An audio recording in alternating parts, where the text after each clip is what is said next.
আমরা জাতির সামনে কি উপস্থাপন করেছি।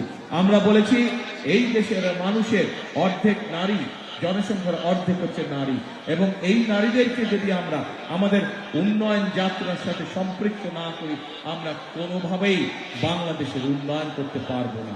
এবং সেই জন্যই এই দেশের খেটে খাওয়া নারী যারা, খেটে খাওয়া মানুষ যারা, খেটে খাওয়া পরিবারের যারা গৃহিণী, যারা মা, তাদেরকে আমরা অর্থনৈতিকভাবে স্বাবলম্বী করে গড়ে তোলার জন্য আমরা ফ্যামিলি কার্ডের কথা বলেছি। প্রিয় ভাই বোনেরা, সারা বাংলাদেশে যত গৃহিণী আছে, সারা বাংলাদেশে খেটে খাওয়া যত পরিবার আছে, প্রত্যেকটি মায়ের হাতে, প্রত্যেকটি গৃহিণীর হাতে আমরা এই ফ্যামিলি কার্ড পৌঁছে দিব। এবং এই ফ্যামিলি কার্ডের মাধ্যমে সরকারের পক্ষ থেকে তাদেরকে প্রতি মাসে একটি সহায়তা বা সহযোগিতা দেওয়া হবে, যার মাধ্যমে ধীরে ধীরে পরিবারগুলো অর্থনৈতিকভাবে স্বাবলম্বী হয়ে উঠতে পারবে। প্রিয় ভাই বোনেরা, আমরা বিশ্বাস করি যে এই দেশের কৃষক যদি ভালো থাকে তাহলে বাংলাদেশ ভালো থাকবে। এবং সেই জন্যই এই দেশের কৃষকদের পাশে দাঁড়ানোর জন্য এর আগে যখন দেশনেত্রী খালেদা জিয়া এই দেশ পরিচালনার দায়িত্বে ছিলেন, তখন উনি এই দেশের কৃষকদের জন্য 5,000 টাকা পর্যন্ত কৃষি সুদ মওকুফ করে দিয়েছিলেন।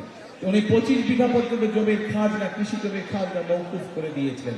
এবং তারই ধারাবাহিকতায় প্রিয় ভাই বোনেরা, আমরা সিদ্ধান্ত গ্রহণ করেছি যে 12 তারিখের নির্বাচনে ইনশাল্লাহ আপনাদের সহায়তায়, আপনাদের সমর্থনে বিএনপি সরকার গঠনে সক্ষম হলে সমগ্র বাংলাদেশে যত কৃষক আছে যাদের কৃষি ঋণ 10,000 টাকা পর্যন্ত, আগামী বিএনপি সরকার এই 10,000 টাকা পর্যন্ত কৃষি ঋণের সুদ সহ কৃষি ঋণ মওকুফ করে দেবে। প্রিয় ভাই বোনেরা, আমার হাতে একটি কাগজ আছে, এই কাগজের মধ্যে একটি কথা লেখা আছে। সেই কথাটি হচ্ছে যে এই এলাকার ছেলে মেয়েরা আছে, তরুণ যুবক সদস্য আছে, তরুণ সমাজের সদস্য আছে, ছেলে হোক মেয়ে হোক, তাদের কাছে শিক্ষার আলো আছে, কিন্তু বেচারা মানুষগুলো বেকার হয়ে পড়ে আছে, কর্মসংস্থানের অভাব আছে। প্রিয় ভাই বোনেরা, আমরা শুধু এই এলাকায় সমগ্র বাংলাদেশের শিক্ষিত যারা আছে, অল্প শিক্ষিত, অর্ধশিক্ষিত, শিক্ষিত, অর্থাৎ এই দেশের যারা তরুণ সমাজের সদস্য, যুব সমাজের সদস্য, এদের ছেলে হোক মেয়ে হোক, আমরা সিদ্ধান্ত গ্রহণ করেছি, আমরা পরিকল্পনা করেছি এই ঢাকা মহানগরীতে প্রত্যেকটি আসনে মিনিমাম করে একটি, এবং সারা দেশে আমরা কর্মসংস্থানের ব্যবস্থা করব তাদেরকে বিভিন্ন রকম প্রশিক্ষণ প্রদানের মাধ্যমে, বিভিন্ন ভোকেশনাল ইনস্টিটিউট, আইটির বিভিন্ন প্রশিক্ষণ দেওয়ার মাধ্যমে, এবং একই সাথে বিভিন্ন টেকনিক্যাল ইনস্টিটিউশন গঠন করার মাধ্যমে আমরা আমাদের ছেলেদেরকে, মেয়েদেরকে দক্ষ শ্রমিকে রূপান্তরিত করব।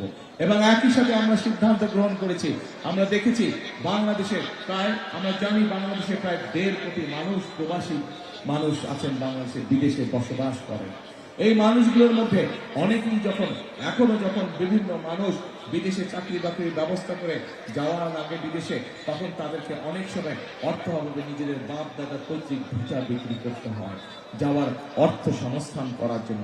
সেজন্য আমরা সিদ্ধান্ত করেছি এখন থেকে যারা ট্রেনিং প্রাপ্ত হয়ে বিদেশে যাবে, তারা বিদেশে যাওয়ার জন্য যেন তাদেরকে পৈতৃক জমি জমা বিক্রি করতে নেওয়া হয়, সেই জন্য আমরা তাদেরকে সরকার থেকে স্বল্প সুদের ঋণের ব্যবস্থা করে দিব, যাতে করে তারা সেই টাকা দিয়ে বিদেশ যেতে পারে, যাতে করে তাদেরকে পরিবারের জমি জমা বিক্রি করতে না হয়।